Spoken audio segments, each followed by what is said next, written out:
Hello दोस्तों, कैसे हैं आप। लेकर हाजिर हैं आप सभी के लिए सीडीपी के इम्पोर्टेंट क्वेश्चन की क्लास।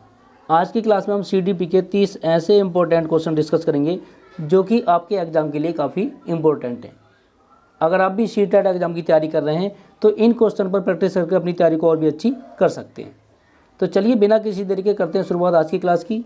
अगर आपको हमारा ये प्रयास अच्छा लगे तो वीडियो को लाइक करना, चैनल को सब्सक्राइब करके बेल आइकन को दबा लेना, जिससे हमारी आगे आने वाली सभी वीडियो का नोटिफिकेशन आप तक समय से पहुंच जाए। तो चलिए देखते हैं आज की क्लास का पहला क्वेश्चन। आज की क्लास का पहला क्वेश्चन है, भारत सरकार ने बच्चों के लिए मुफ्त एवं अनिवार्य शिक्षा अधिकार अधिनियम वर्ष कितने में लागू किया था। तो देखो इसका जो राइट आंसर हो जाएगा ये हो जाएगा ऑप्शन डी वाला। ठीक है, शिक्षा का अधिकार अधिनियम जो लागू किया था वो किया था 2009 में। ठीक, चलिए देखते हैं नेक्स्ट क्वेश्चन। नेक्स्ट है आपका, राष्ट्रीय पाठ्यचर्या की रूपरेखा 2005 के अनुसार अधिगम अपने स्वभाव में डैश और है, क्या है। जल्दी से अपना आंसर टिक कीजिए, क्या है। तो देखो इसका जो राइट आंसर हो जाएगा वो हो जाएगा आपका ऑप्शन सी। ठीक है, राष्ट्रीय पाठ्यचर्या की रूपरेखा 2005 के अनुसार अधिगम अपने स्वभाव में कैसा है, सक्रिय है और सामाजिक है। तो ऑप्शन सी इसका बिल्कुल राइट आंसर हो जाएगा। बात करेंगे अगले क्वेश्चन की। अगला है, व्यक्तिगत शिक्षार्थी एक दूसरे से में भिन्न होते हैं, किसमें। जल्दी से अपना आंसर टिक कीजिए। तो देखो इसका जो राइट आंसर हो जाएगा वो हो जाएगा आपका ऑप्शन बी।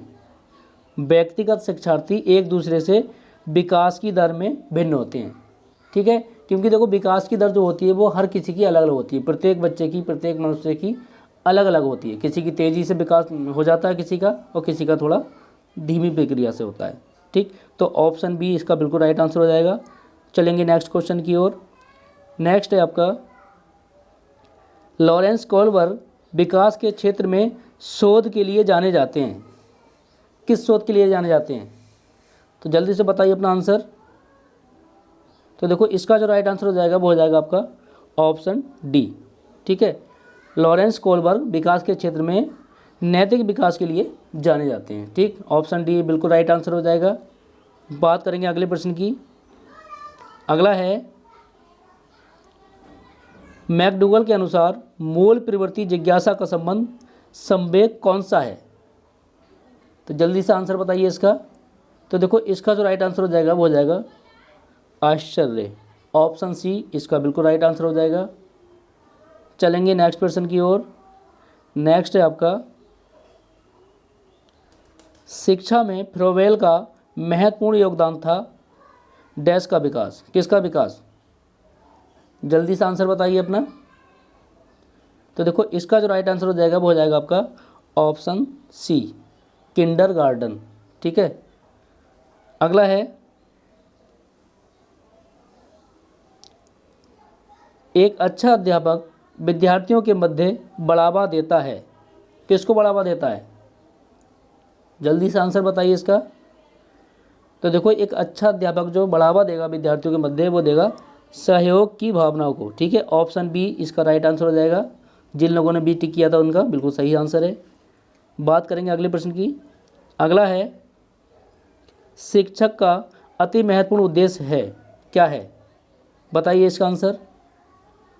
तो देखो इसका जो राइट आंसर हो जाएगा वो हो जाएगा बच्चे का सर्वांगीण विकास। ठीक है, शिक्षक का सबसे महत्वपूर्ण उद्देश्य है कि बच्चे का सर्वांगीण विकास होना चाहिए। ऑप्शन बी बिल्कुल राइट आंसर होगा। अगला देखते हैं। अगला है, मनोविज्ञान शिक्षा का आधारभूत विज्ञान है, ये किसने कहा है। बताइए इसका आंसर। तो देखो इसका जो राइट आंसर हो जाएगा वो हो जाएगा ऑप्शन बी, मनोविज्ञान शिक्षा का आधारभूत विज्ञान है, ये कहा है स्किनर ने। बात करेंगे अगले क्वेश्चन की। अगला है, बुद्धि लब्धि मापन के जन्मदाता हैं, कौन है। बताइए। तो देखो इसका जो राइट आंसर हो जाएगा वो हो जाएगा आपका ऑप्शन बी, बुद्धि लब्धि मापन के जन्मदाता हैं अल्फ्रेड बिने। बात करेंगे अगले प्रश्न की। अगला है, किस मनोवैज्ञानिक ने अपने 3 वर्षीय पुत्र का अध्ययन किया था? ठीक है, कौन से मनोवैज्ञानिक है जिसने अपना जो अध्ययन किया था वो अपने बच्चे पे ही किया था? बताइए इसका आंसर। तो देखो इसका जो राइट आंसर होगा वो होगा ऑप्शन ए, पेस्टोलॉजी। पेस्टोलॉजी ने अपने 3 वर्षीय पुत्र पर अध्ययन किया था। बात करेंगे अगले प्रश्न की। अगला है,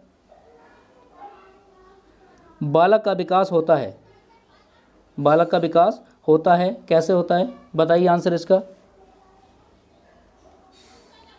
तो देखो इसका जो राइट आंसर हो जाएगा वो हो जाएगा ऑप्शन ए, बच्चे का जो विकास होता है वो सिर से पैर की ओर होता है। ठीक, ऑप्शन ए बिल्कुल राइट आंसर होगा इसका। बात करेंगे अगले प्रश्न की। अगला है, विकास के संबंध में गलत कथन है। आपको बताना है इन 4 में से एक कथन गलत है, वो कौन सा है? किसके संबंध में? विकास के संबंध में। बताइए आंसर इसका। तो देखो इसका जो राइट आंसर हो जाएगा वो हो जाएगा आपका ऑप्शन ए। ठीक है, विकास जो है विशिष्ट से सामान्य की ओर होता है, ये कथन इसका गलत है। ठीक, विकास जो होता है सामान्य से विशिष्ट की ओर होता है। बात करेंगे अगले प्रश्न की। अगला है, गर्भाधान काल की अवस्था नहीं है। इन 4 में से कौन सी अवस्था है जो गर्भाधान काल की नहीं है? तो देखो डिम्ब, बीजकरण, भ्रूण अवस्था, ये सारी अवस्था जो है गर्भाकाल की है, लेकिन शैशवावस्था होती है बच्चे के पैदा होने की तुरंत की अवस्था। ठीक है, पैदा होने के बाद की जो अवस्था होती है उसे बोलते हैं शैशवावस्था। तो इसका ऑप्शन ए राइट आंसर हो जाएगा। ठीक, चलिए बात करते हैं अगले प्रश्न की। अगला है, मानव जीवन में मनोभौतिक एकता कहलाती है। मनोभौतिक एकता कहलाती है, क्या कहलाती है? बताइए इसका आंसर। तो इसका जो राइट आंसर होगा वो होगा आपका ऑप्शन ए, मन तथा शरीर का विकास। ठीक, चलिए देखते हैं अगला प्रश्न।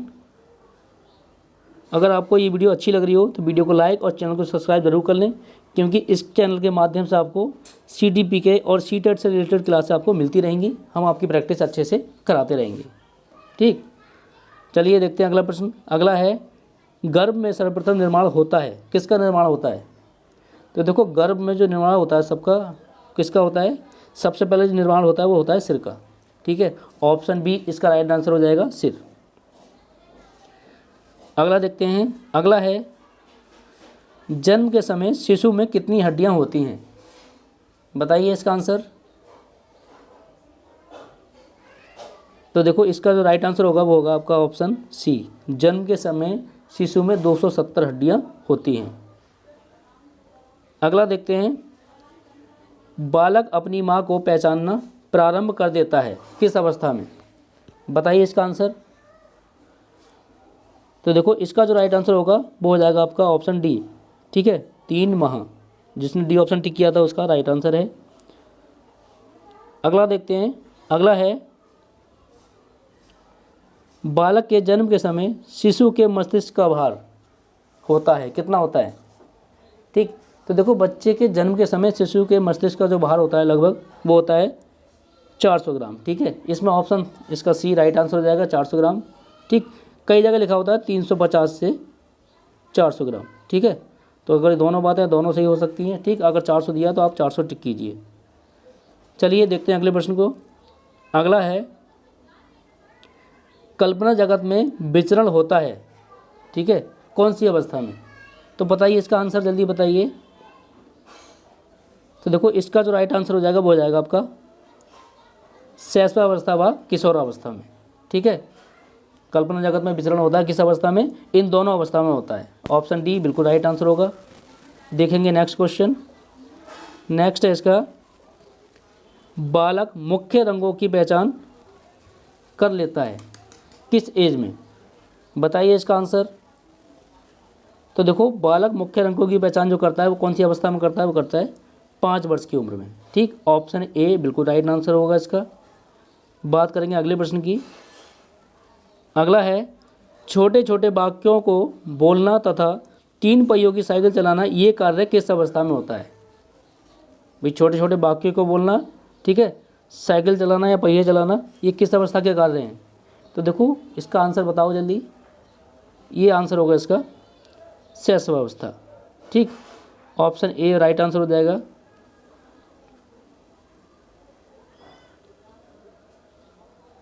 थोड़ा कन्फ्यूजन है इसमें, शायद बाल्यावस्था लगाओ, ठीक है, बाल्यावस्था। शैशवावस्था तो बहुत छोटी अवस्था हो जाती है। ऑप्शन बी राइट आंसर हो जाएगा। बात करेंगे अगले प्रश्न की।